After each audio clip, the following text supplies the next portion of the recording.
Bonjour, bienvenue à notre dernier mercredi midi Facebook Live du Regroupement québécois des maladies orphelines pour durant notre mois de zébrier. Donc, on a eu quelques Facebook Live comme ça. Le dernier aujourd'hui, c'est sur la présentation d'un outil d'apprentissage sur les maladies rares.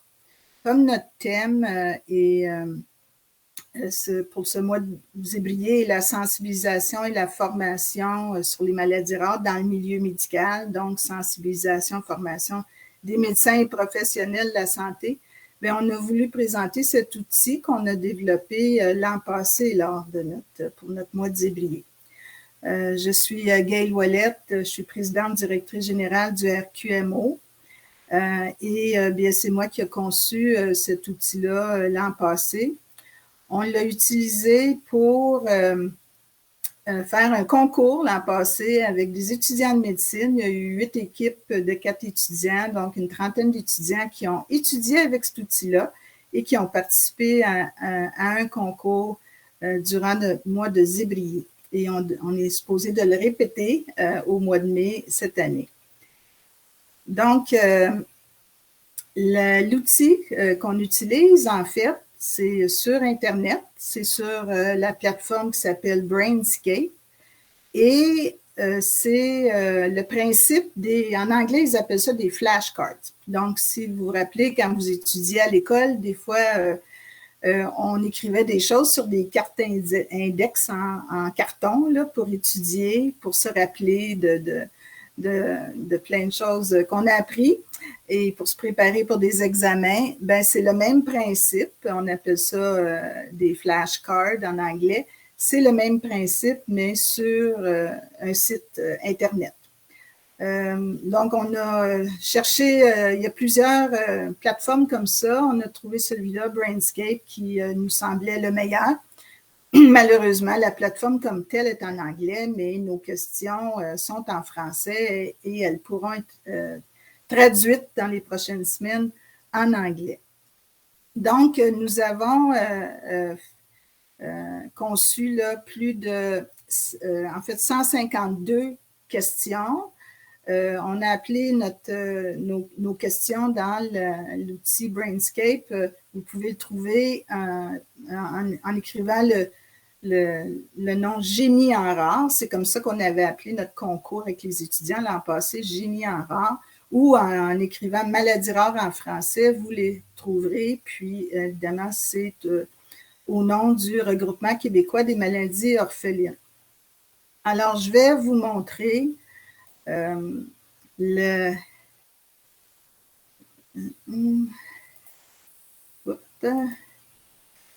je vais vous montrer le site.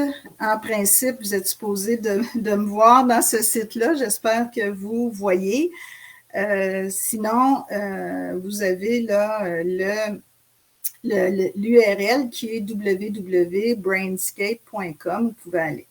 Alors, pour pouvoir utiliser notre outil d'apprentissage Génie en rare avec nos 152 questions, vous devez vous inscrire. Alors, c'est pas compliqué, là. Donc, ici, le Get Started, commencez. Vous pouvez vous ouvrir un compte avec un mot de passe. C'est pas compliqué. Je vais entrer dans mon compte pour que vous voyez ce qu'a l'air l'outil. Donc, et vous pouvez même, là, sur Google, facilement, là, si vous écrivez Brainscape et Génie en rare ou Brainscape maladie rare, vous allez probablement arriver au lien pour notre outil d'apprentissage Génie en rare.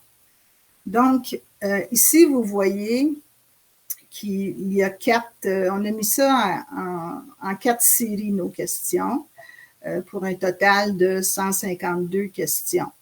Donc, les séries, c'est pas vraiment par thème.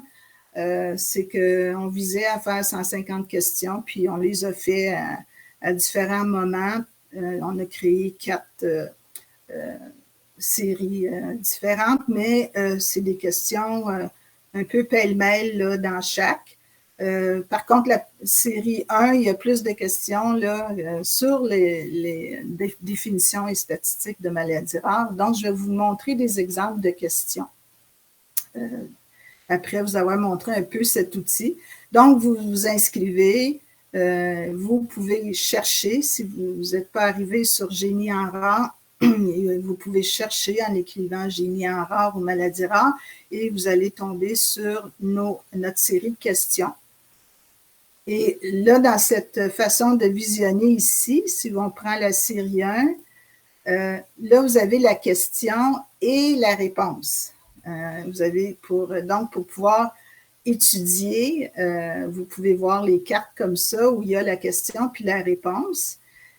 Et vous pouvez passer à travers les 152 questions, les apprendre, ou tester vos connaissances. Hein. Ce n'est pas simplement pour des étudiants de médecine. Nous, on espère que cet outil-là, n'importe quel médecin, même professionnel de la santé, infirmière, etc., pourrait passer à travers et certainement des questions qu'ils connaîtront, mais d'autres où ils vont apprendre. Et ensuite, si vous apprenez les questions, c'est une façon de le faire, mais sinon, si vous voulez tester vos connaissances par la suite, et c'est ce que nos étudiants ont fait pour participer au concours, puis supposons que vous aviez un examen à préparer sur nos questions, bien, ici, avec l'outil, ici, Study Deck, ici, en haut, là, vous avez simplement la carte où il y a la question. Puis là, vous essayez les réponses, vous dites vos propres réponses et vous pouvez ensuite aller voir les réponses. La deuxième partie de la carte apparaît et vous pouvez aller voir les réponses. Vous pouvez même vous coter. Est-ce que vous l'avez eu parfaitement ou vous ne l'avez pas eu du tout? Ou des fois, on a des questions aussi où on vous demande de nommer deux choses sur 5 qui étaient présentées. Donc, peut-être que vous pourriez aussi vous noter entre 1 et 5, là, 2, 3 ou 4. Puis, vous êtes coté ici aussi pour votre performance, si on veut. Et, donc, c'est assez simple à utiliser. Puis, c'est vraiment bon, deux choses. Vous pouvez passer à travers toutes les questions pour apprendre. Et vous allez en apprendre sur les maladies rares ou bien, si vous voulez, lorsqu'on fera notre concours, des étudiants vont pouvoir après ça se tester par ce mode-ci. Donc, vous avez aussi combien de cartes vous avez étudiées jusqu'à maintenant, etc. Donc, maintenant, je vais vous indiquer quel genre de questions on a mis dans ces séries de cartes sur les maladies rares. Je vais retourner ici et retourner à ma présentation PowerPoint. Donc, encore une fois, vous avez ici là, le lien pour aller à l'outil et puis chercher Génie en rare. Alors, les questions, bon, je les ai développées moi-même, mais les questions sont basées beaucoup aussi sur ce qu'on a appris au Regroupement québécois des maladies orphelines depuis 13 ans avec notre Santé rare où plus de 4000 personnes nous ont contactés pour de l'information sur les maladies rares. Donc, on a aussi appris sur, par exemple, des maladies qui étaient moins bien diagnostiqués, pour lesquels il y avait des délais de diagnostic, peut-être la méconnaissance de certaines maladies, la méconnaissance même de la génétique, et aussi l'incompréhension peut-être de la situation des personnes atteintes des maladies rares puis leur famille. Donc, c'est pas seulement des questions sur des maladies rares qu'on a mis, donc des questions générales aussi. Et pour ma part, bien, je suis conseillère en génétique. Donc, ça fait plus de 30 ans que soit je fais de la recherche en génétique ou j'ai été en clinique en génétique et aussi mes connaissances par rapport à beaucoup de maladies génétiques. 80% des maladies rares sont d'origine génétique.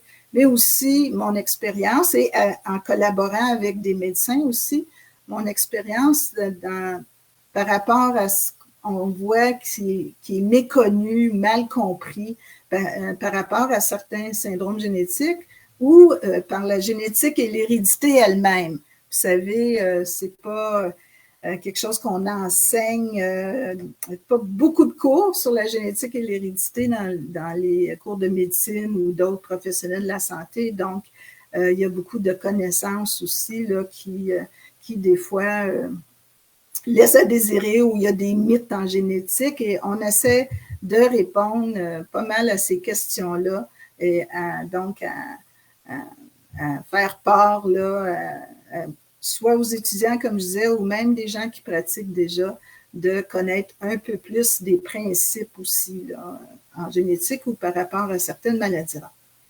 Donc, j'ai divisé un peu, là, j'ai sélectionné quelques questions pour vous montrer le genre de questions qu'il peut y avoir. Il y a quelques catégories. Donc, la première, et qu'on a mis plus dans la série numéro 1, c'est des questions sur la définition, les statistiques, puis les informations générales sur les maladies rares.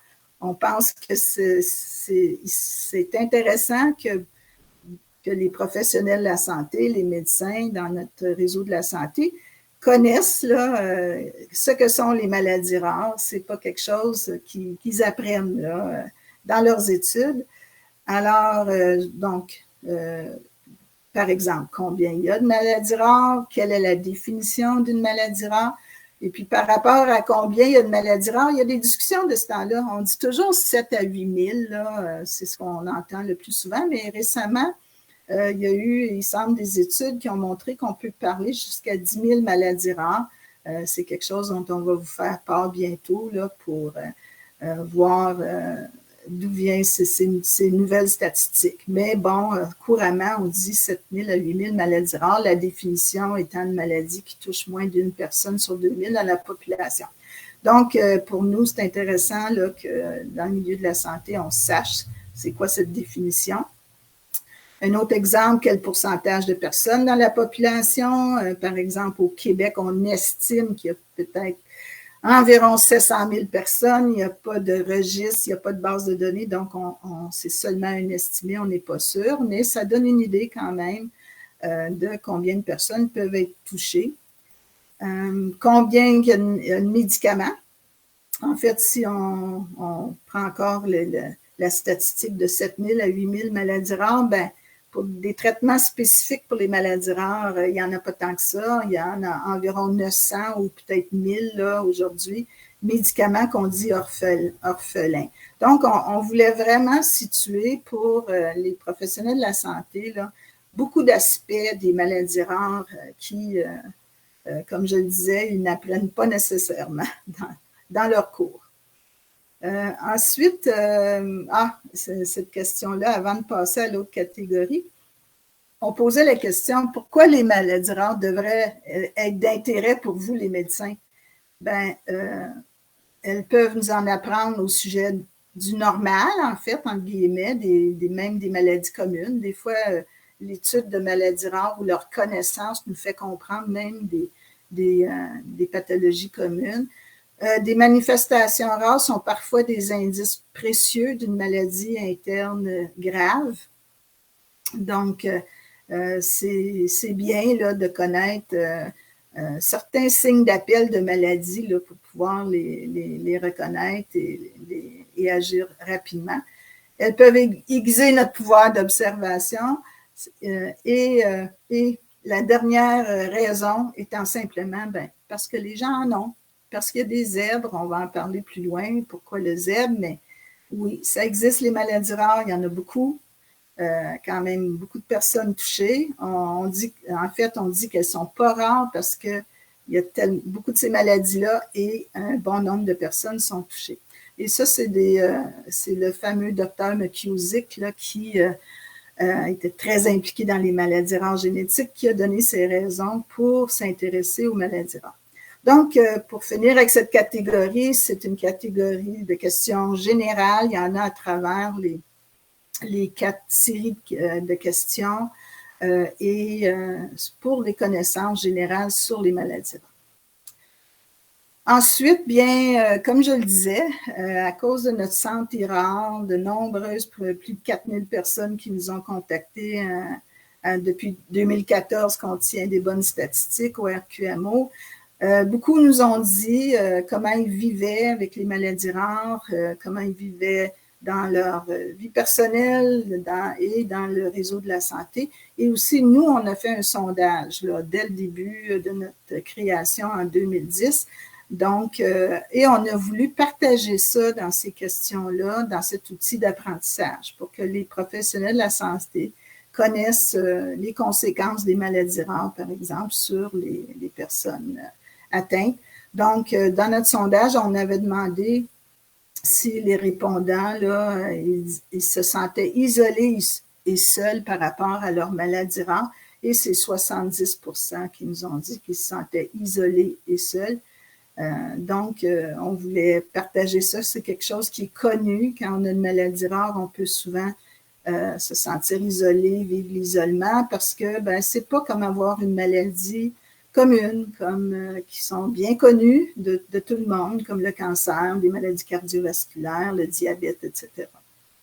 Une autre question, c'est, on demandait quelle est l'une des difficultés que rencontrent les enfants atteints d'une maladie rare et leurs parents. On a parlé de la question de la transition des soins pédiatriques vers les soins adultes. Nous, dans notre sondage, c'est plus de 50% des parents qui disaient que ça les inquiétait, ou qui disaient que ça, justement, ils trouvaient qu'il y avait un moins bien suivi qui était moins bien une fois que leur enfant a eu 18 ans et était rendu dans les services adultes. Puis, c'est quelque chose d'ailleurs qui va être adressé dans la politique québécoise des maladies rares, et il y a même un outil qui a été développé par l'Association de spina bifida hydrocéphalie du Québec. Et là, je peux vous dire aussi que dans les réponses aux questions, des fois, on donne des explications, des références, puis même des liens vers des associations de maladies rares pour que les étudiants, les médecins, les professionnels de la santé sachent que pour une certaine maladie, il y a une association qui existe où il y a des ressources. Bon, donc il y a plusieurs questions comme ça sur ce que les patients, les proches aidants, les parents d'enfants avec des maladies rares ont dit ou comment ils vivent dans la société ou dans le réseau de la santé. Ensuite, une autre catégorie, c'est une grosse catégorie, c'est le diagnostic des maladies rares. D'abord, on a posé une question par rapport à l'errance diagnostique. Ce n'est pas tout le monde dans le milieu médical qui connaît ce terme. Donc, la question, c'était comment appelle-t-on de longues années pendant lesquelles un patient ou les parents d'un enfant malade consultent de nombreux médecins avant d'obtenir un diagnostic? Bien, c'est l'errance diagnostique qui est un terme qui a été utilisé, créé, si on veut, en France, peut-être d'abord en anglais, mais en France, c'est comme ça, l'odyssée diagnostique ou l'errance diagnostique, là, lorsque la France a développé son premier plan d'action pour les maladies rares en 2004, on parlait d'errance diagnostique. Et en parlant d'errance diagnostique, on ne peut pas ne pas parler du ZEM. Donc, pas tout le monde connaît le symbole des maladies rares encore, qui est le ZEM.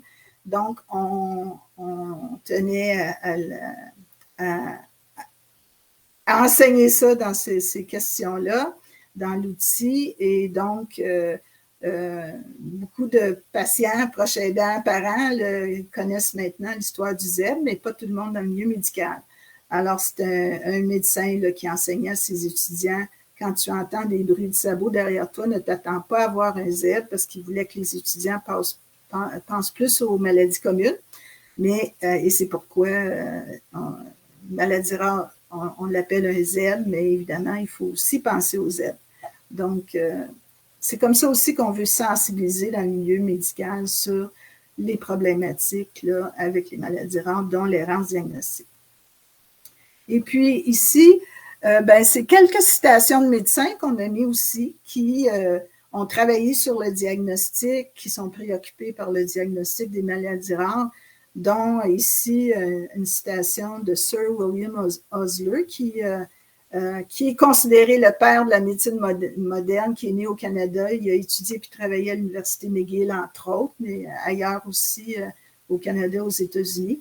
Puis lui, il disait, écoutez vos patients, ils vous diront le diagnostic. Donc, on a écrit cette question, complétez la phrase, écoutez vos patients, et les étudiants, ils apprendront la suite, ils vous diront le diagnostic. Et on a aussi parlé de cette réalité ici, là, dans l'errance diagnostique. Il y a une partie de l'errance diagnostique qui est due au fait que, évidemment, les médecins ne peuvent pas connaître 7 000 à 8 000 maladies rares. Il y a une partie de l'errance diagnostique qui peut être due au fait que ça peut même être des nouvelles maladies très peu caractérisées, qu'on n'a pas encore les tests pour diagnostiquer. Mais malheureusement, il y a une partie de l'errance diagnostique qui est due au fait que lorsque les médecins ont fait tous les tests, examens, surtout lorsque ce sont des symptômes non spécifiques chez la personne, puis tout est négatif ou non concluant, on va souvent dire que donc la personne n'a pas de maladie physique. Ou on ne les croit pas. Donc, on a posé cette question-là, puis on disait nommer 2 questions que l'on invoque souvent comme diagnostic. Alors, malheureusement, les patients vont être diagnostiqués d'une condition psychologique ou même une maladie psychiatrique. Alors, on voulait, c'est quelque chose qu'on entend beaucoup à notre santé rare, donc on voulait éduquer sur cette question-là. Et certains de vous qui avez certaines maladies rares, surtout des maladies rares chroniques complexes, il peut y arriver des symptômes qu'on peut même appeler bizarres ou des symptômes assez extraordinaires qu'on ne voit pas souvent, que les médecins ne verront pas souvent durant leur carrière. Ça peut être des symptômes même des résultats d'examens cliniques, des symptômes, des anomalies. Donc, avec l'expérience qu'on a, surtout en génétique, où il y a des syndromes, effectivement, avec des manifestations assez singulières, bien, on a posé la question, quelle pourrait être une règle d'or en médecine par rapport aux maladies rares? En tout cas, rien n'est impossible. Ne pas s'étonner devant un patient qui a des symptômes hors du commun. Puis on a donné un exemple d'une maladie qui a été décrite il y a quelques années, très rare, que les médecins ne croyaient pas, qu'ils pensaient que les patients s'automutilaient ou quelque chose, mais il y avait du sang dans la transpiration de ces patients-là, puis qui apparaissait sur la peau. Et puis finalement, ça a été décrit comme une vraie maladie. Donc, qu'on a appelé l'hématidrose. Donc, oui, dans les maladies rares, on peut voir certaines choses bizarres ou singulières, là, puis ça ne veut pas dire que les patients l'ont inventé ou que ça ne se peut pas. Il faut garder l'esprit ouvert. Et d'ailleurs, ça m'amène à une question qu'on a posée, qui est aussi une expression qui vient des Français. On a demandé qu'est-ce que la culture du doute, un terme inventé par les Français. Ben oui, la culture du doute, ben c'est une façon pour les médecins d'approcher le diagnostic d'une maladie qu'ils ne connaissent pas. Douter de leur connaissance, avoir l'humilité de reconnaître qu'ils ne savent pas, oser penser une maladie rare et chercher de l'aide afin de diagnostiquer. Donc, si on n'y arrive pas soi-même, consulter soit des services spécialisés, soit des collègues, soit l'Internet où il y a des sites spécialisés pour les maladies rares. Donc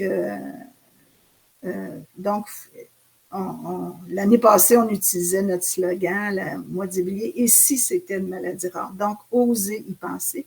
Donc, on voulait partager là, cette expression, cette philosophie, cette vision qui vient de la France, la culture du doute.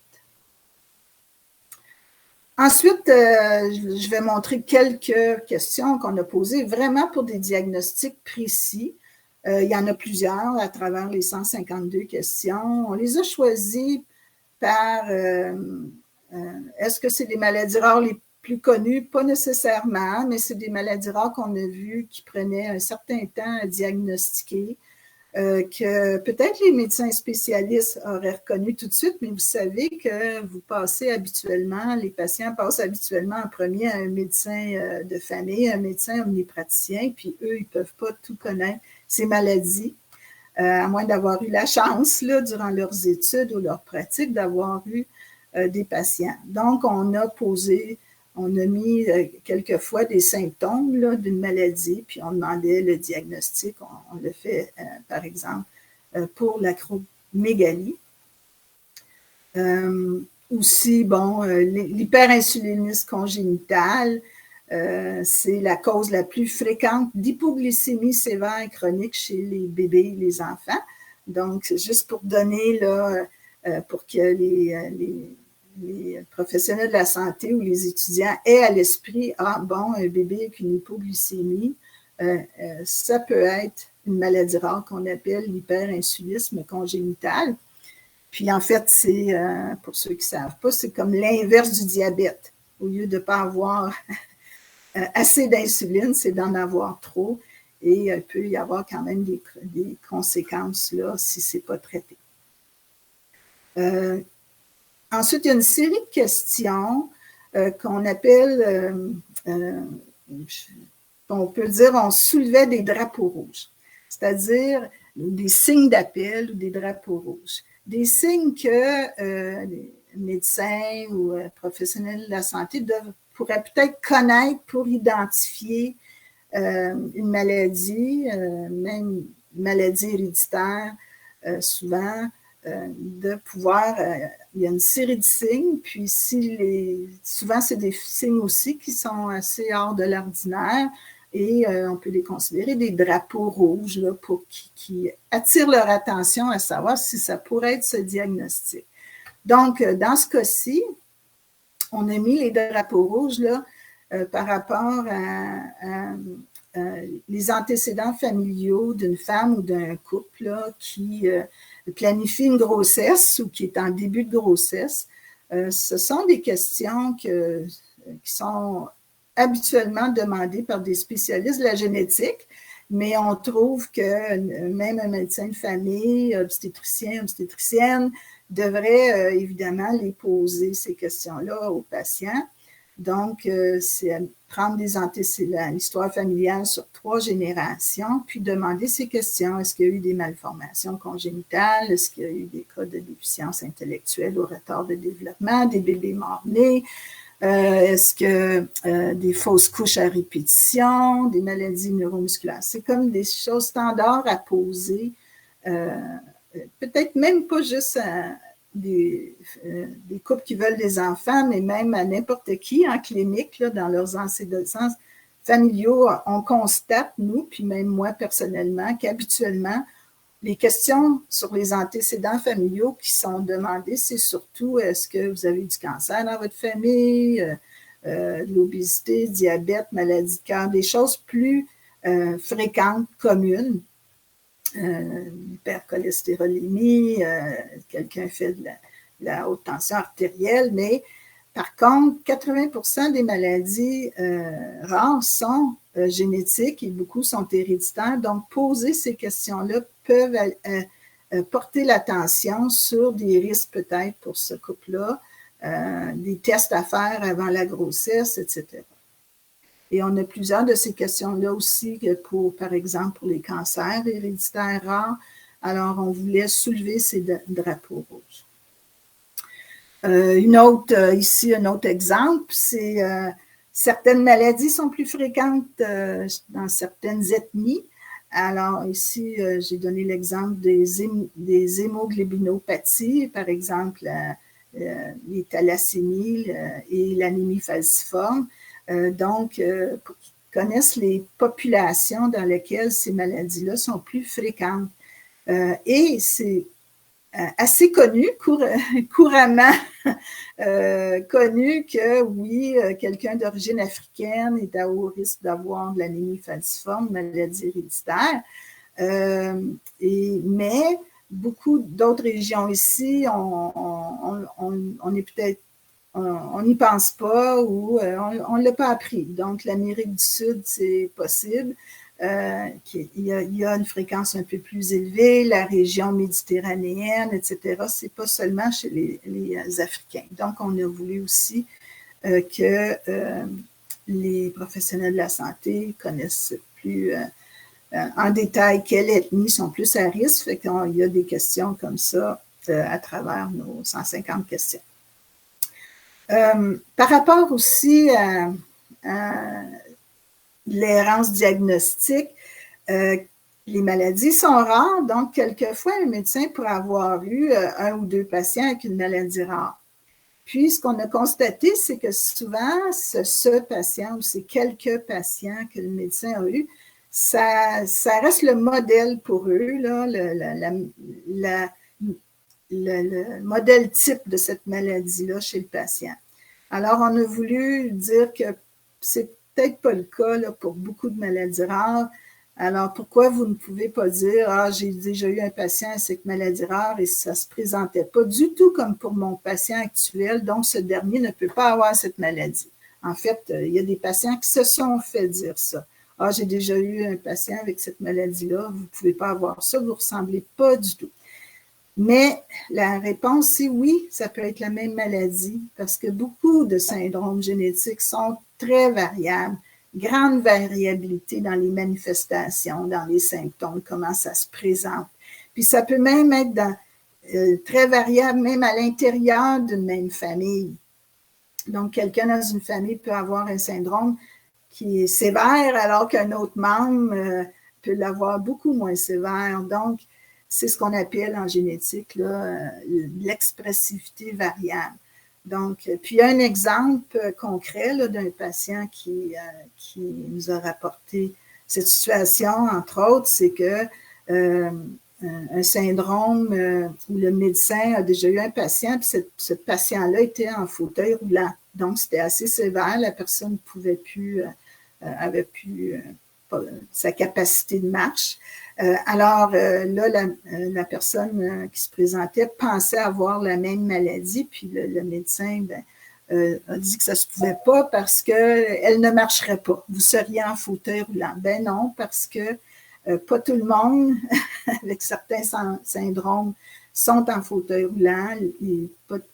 C'est pas tout le monde qui voit, qui vivent, qui se présentent de la même façon.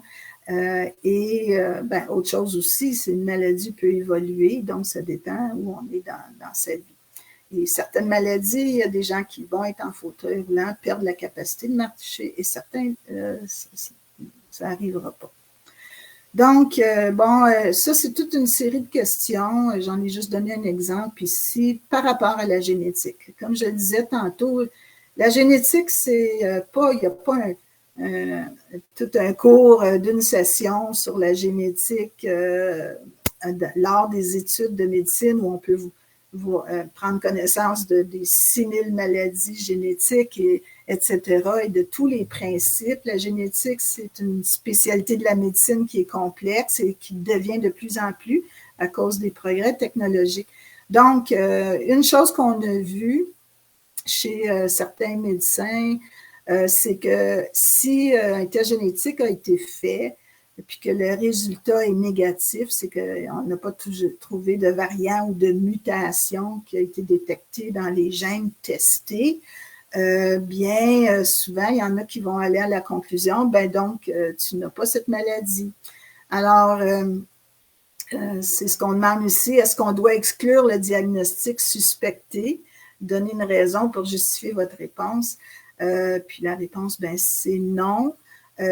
Si vous soupçonnez fortement une certaine maladie ou un syndrome génétique, parce qu'il semble y avoir beaucoup des symptômes connus de cette maladie, d'autres syndromes ou maladies ont été exclus, bien même si le test est négatif, ça peut quand même être ce diagnostic-là, parce que ces tests-là sont meilleurs qu'il y a quelques années, mais ils ne sont jamais à 100%, là, rarement avec une détection de 100%.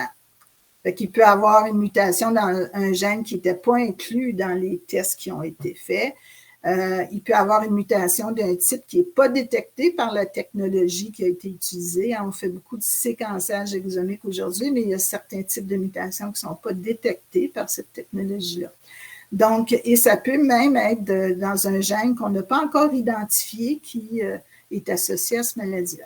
Donc, il y a plusieurs questions comme ça sur la génétique qui, finalement, on peut dire, déconstruisent certains mythes ou certaines tendances là, qu'il peut y avoir là, chez certains professionnels de la santé qui connaissent moins la génétique.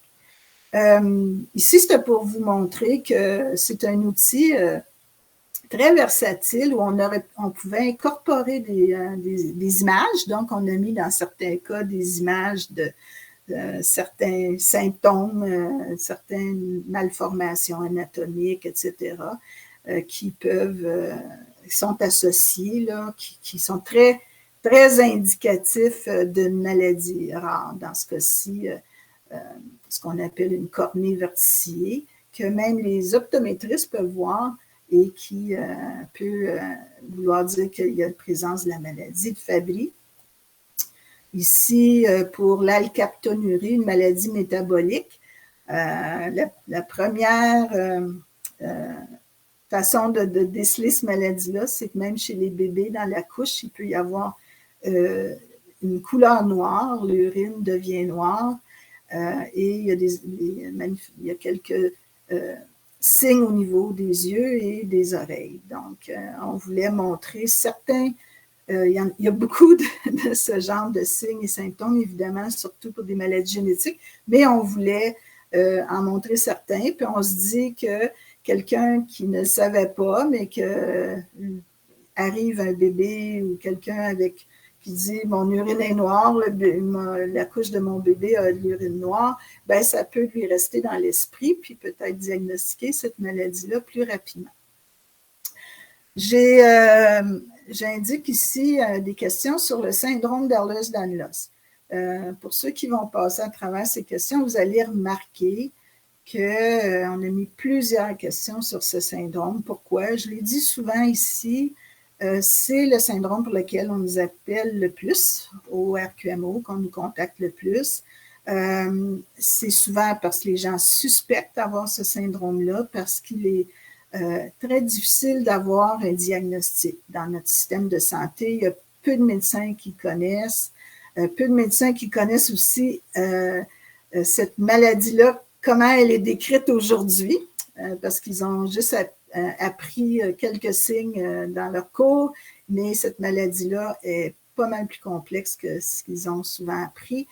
Donc, on a mis plusieurs questions pour que les personnes, les professionnels de la santé puissent le déceler, dépister davantage. L'autre raison aussi, c'est qu'il y a plusieurs types de syndrome Ehlers-Danlos, mais il y en a un que maintenant on sait à travers le monde qu'il est beaucoup plus fréquent qu'on le pensait. Donc, on parlait d'une personne sur 5000 avant. C'est ce qui est écrit beaucoup dans la littérature médicale, mais aujourd'hui, on pense que le type le plus fréquent, qu'on appelle le type hypermobile, est probablement plus une fréquence autour de 1 sur 500, donc une personne sur 500 dans la population. Donc, c'est pour ça aussi qu'on a voulu mettre plusieurs questions, parce que même si elle est plus fréquente, elle est encore sous-diagnostiquée dans notre réseau de santé au Québec.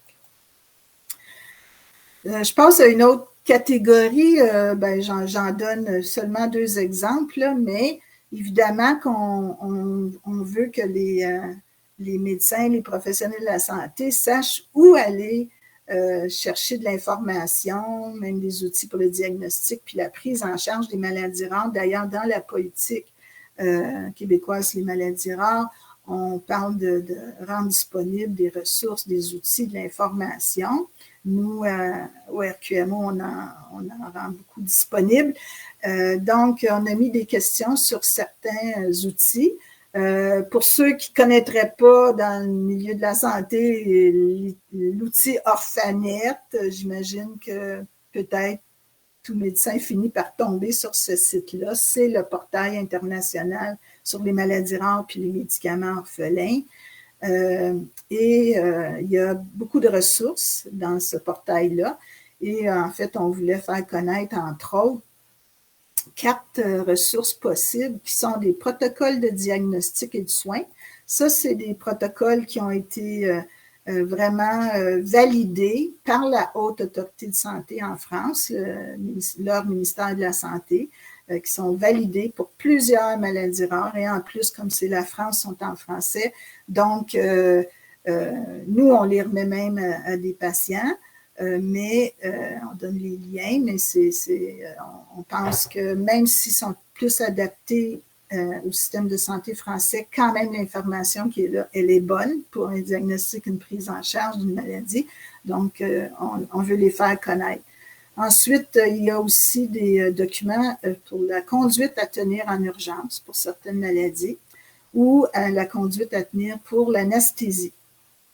Et il y a aussi des documents qui s'appellent Focus Handicap sur plusieurs maladies qui sont très utiles, entre autres, pour les professions comme la physiothérapie, l'ergothérapie, même travailleuse sociale, psychologue, parce que on prend une maladie, on met les signes et symptômes, les incapacités, les différents handicaps, incapacités qui sont associés à cette maladie ou ce syndrome, fait que ça permet d'orienter des traitements tels que la physiothérapie ou la recherche d'équipements pour aider par l'ergothérapie ou même nous, chez nous, ce qu'on appelle les plans d'intervention scolaire. Donc, chez nous, il y a des professionnels de la santé comme ça qui nous écrivent pour connaître mieux certaines maladies, puis on va leur faire part de ces documents-là, entre autres. Ensuite, il y a en génétique, il y a les Gene Reviews. Nous, en génétique, c'est un peu notre Bible, si on veut.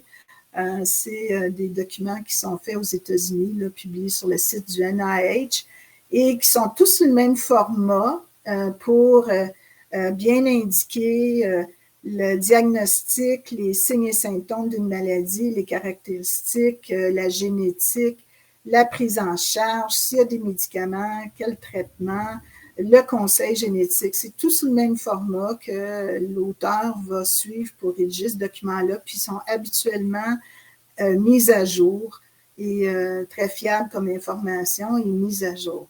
Donc, il n'y en a pas sur toutes les maladies génétiques, mais ça vaut la peine de chercher lorsqu'on cherche la bonne information sur une maladie génétique. Bon, pour finir aussi, on a mis quelques questions un peu ludiques, un peu pour rire, pour le plaisir. Donc, la question, c'était qu'est-ce qui rend difficile de connaître et de retenir les noms des maladies rares? Le fait que les médecins et chercheurs donnent souvent leur nom à une maladie lorsqu'ils la découvrent. Alors, on peut avoir des maladies qui s'appellent les syndromes d'Urban-Rogers-Meyer ou de Gertzmann-Straussier-Schinker et de Hoyeral-Reidarsen. Donc, évidemment, quand c'est des noms de médecins et de chercheurs d'autres pays, c'est encore plus difficile. Et évidemment, c'est difficile de savoir quel est ce syndrome. Et c'est difficile, le patient, le parent qui vient d'avoir un diagnostic comme ça pour son enfant, de le retenir. Ce serait bien que les médecins les écrivent.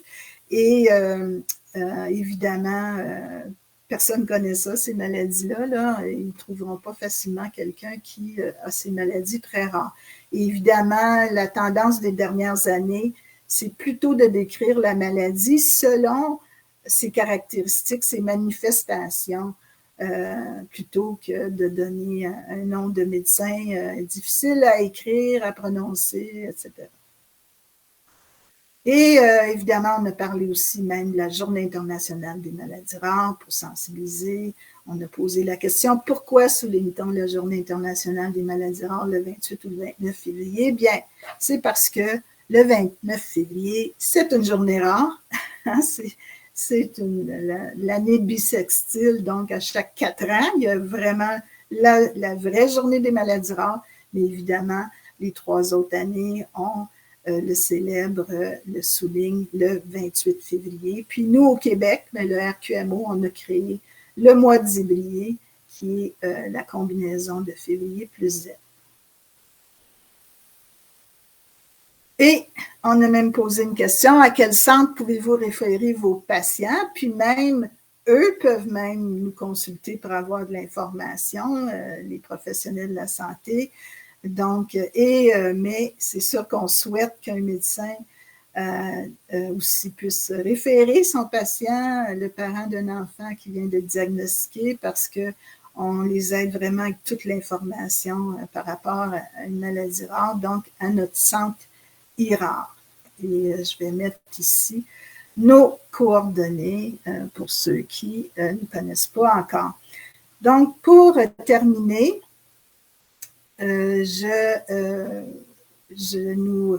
nous avions créé cet outil-là l'an passé. On en a fait la promotion un peu, pas assez. Et puis là, avec la politique québécoise des maladies rares, l'axe numéro 1 de cette politique-là, c'est la sensibilisation et la formation des médecins, des professionnels de la santé. Et c'est le thème de notre mois de zébrier. On veut en parler davantage de notre outil. On voudrait même qu'il soit, gênez-vous pas de transmettre l'information, le lien vers cet outil. On va le mettre sur la page Facebook et sur toutes nos plateformes.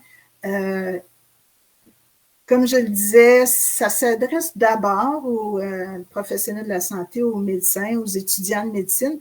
Ils peuvent tester leurs connaissances, peut-être qu'ils en savent déjà beaucoup, mais sinon, ils peuvent apprendre. Les étudiants, d'ailleurs, à la fin du concours, au mois de février dernier, l'an passé, nous ont dit qu'ils avaient beaucoup aimé apprendre ces questions-là et qu'ils avaient beaucoup appris. Donc, on vous encourage à tester vos connaissances. Pour ce qui est de patients, proches aidants, parents d'enfants avec maladies rares, bien, allez-y. Ça peut être pour n'importe qui pourra apprendre.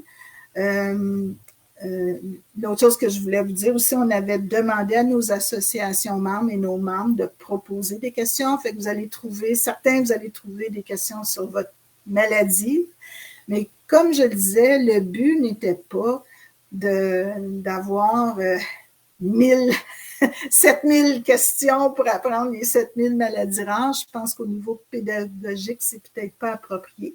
Mais le but, c'était vraiment d'introduire les professionnels de la santé au monde des maladies rares, de comprendre l'impact de ces maladies-là chez vous, ce que vous entendez par rapport à votre maladie ou votre situation dans le réseau de la santé. C'était aussi important d'éduquer là-dessus et de présenter certaines maladies qu'on sait qu'ils ont souvent des délais de diagnostic ou qui sont peut-être faciles à reconnaître une fois qu'on connaît les fameux drapeaux rouges et signes d'alerte.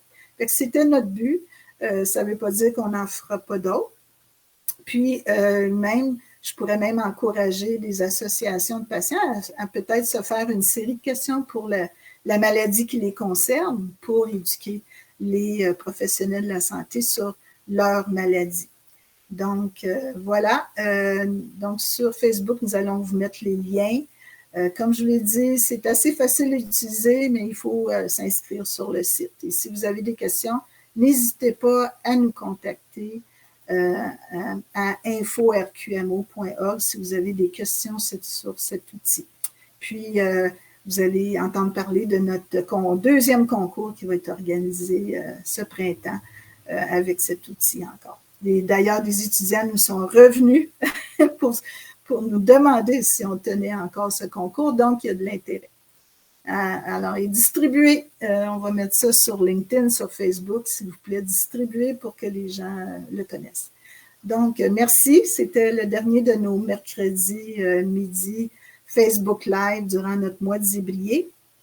Une activité qu'on était supposé d'avoir durant notre mois de Zébrier a été déplacée finalement au 16 mars parce que c'est là qu'on pouvait avoir vraiment une belle brochette d'experts en maladies rares sur le thème de justement la sensibilisation et de la formation dans le milieu de la santé. On a commencé à l'annoncer sur nos plateformes. Vous allez voir la brochette d'experts sur la table ronde. On est vraiment fiers et contents qu'ils aient accepté. Donc, c'est notre activité qui s'en vient le 16 mars, que vous pouvez assister en personne ou par Zoom. Alors, au revoir, à la prochaine.